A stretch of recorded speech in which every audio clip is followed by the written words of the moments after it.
سب سے پہلے یہ نکتہ سمجھنا ہوگا کہ حضرت امام حسین رضی اللہ تعالی عنہ نے یزید کی بیعت سے انکار کیوں کیا، تو اس پر مفصل گفتگو درکار ہے۔ یزید کی کرتوتیں، اس کے اعمال جس کی گواہی آپ تک پہنچی تھی، اور کچھ اعمال کے چشم دید گواہ تھے، اس لیے وہ یزید کو قبول نہیں کر سکتے تھے۔ آپ نے بیعت یزید سے انکار کرتے ہوئے کہا مثلی لا یبایع مثلہ، لوگوں میں بیعت یزید سے انکار اس لیے کر رہا ہوں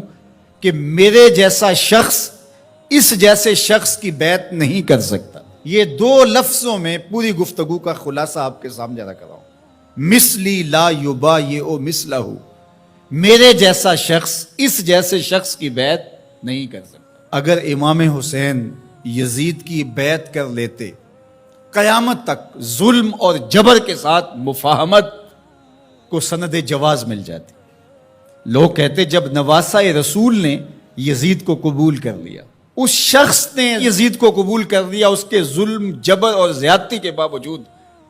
جس کو گٹی رسول نے دی تھی، جس کے کان میں اذان اور اقامت رسول نے کہی تھی، جس کو اپنا لعاب حضور منہ میں دیتے رہے، جو حضور کے کندھوں پہ کھیلتا رہا، حضور کے سینے پہ بیٹھتا رہا، حضور کی آغوش میں کھیلتا رہا، حضور علیہ الصلوۃ والسلام نے جس کی تربیت کی اور جس کو دنیا پر اپنے دو پھولوں میں سے ایک پھول قرار دیا، خون پیمبر، نواسہ رسول، جس کو حضور ابنی کہا، وہ ابن و بنتی، میرا بھی بیٹا ہے، میری بیٹی کا بھی بیٹا ہے،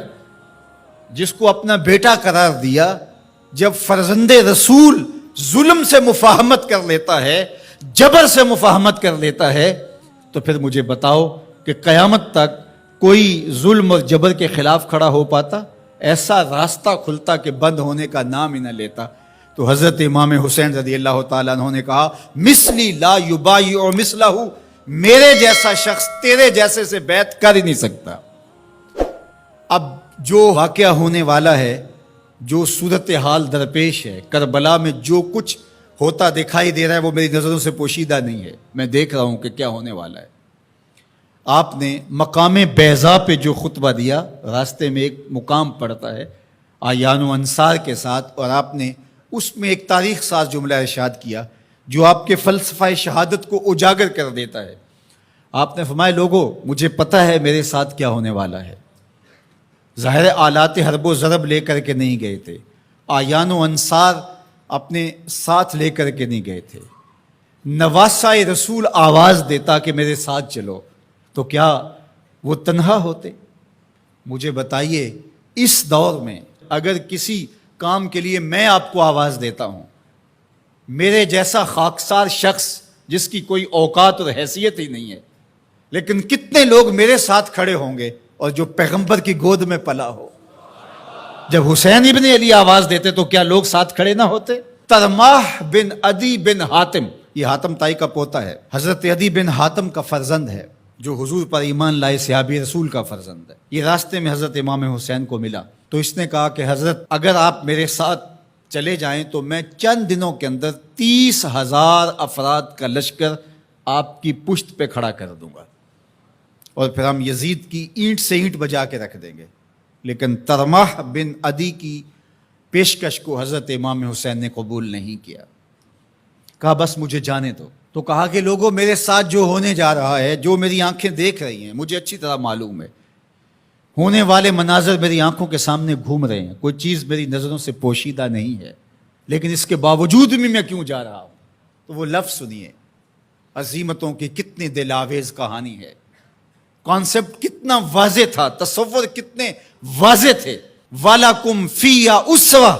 میں اس لیے جا رہا ہوں قیامت تک جبر، ظلم، جور اور زیادتی کے خلاف کھڑے ہونے والوں کے لیے کوئی نمونہ تو ہو۔ وَلَكُمْ فِيهَا أُسْوَةٌ، میری زندگی آنے والوں کے لیے نمونہ بن جائے کہ مفاہمت جبر سے نہیں کی جاتی، ظلم سے صلح نہیں کی جاتی، ظلم کا مقابلہ کیا جاتا ہے، چاہے کچھ بچے یا نہ بچے۔ لوگ سر بچانے کے لیے ہاتھ دے دیتے ہیں، امام نے ہاتھ بچانے کے لیے سر دے دیا، کہا یزید کے ہاتھ میں یہ ہاتھ نہیں آئے گا۔ آج پوری دنیا کے اوپر آزادی کی جتنی بھی تحریکیں چلتی ہیں، حریت فکر کی جتنی تحریکیں چلتی ہیں، سارے حرارت خون حسین سے لیتے۔ گاندھی نے جب برطانوی سامراج کو للکارا تو اس نے اپنے لوگوں سے کہا کہ تم کہو گے کہ اتنے تھوڑے لوگوں کے ساتھ اتنی بڑی طاقت سے ٹکر لینا، دیوار کے ساتھ سر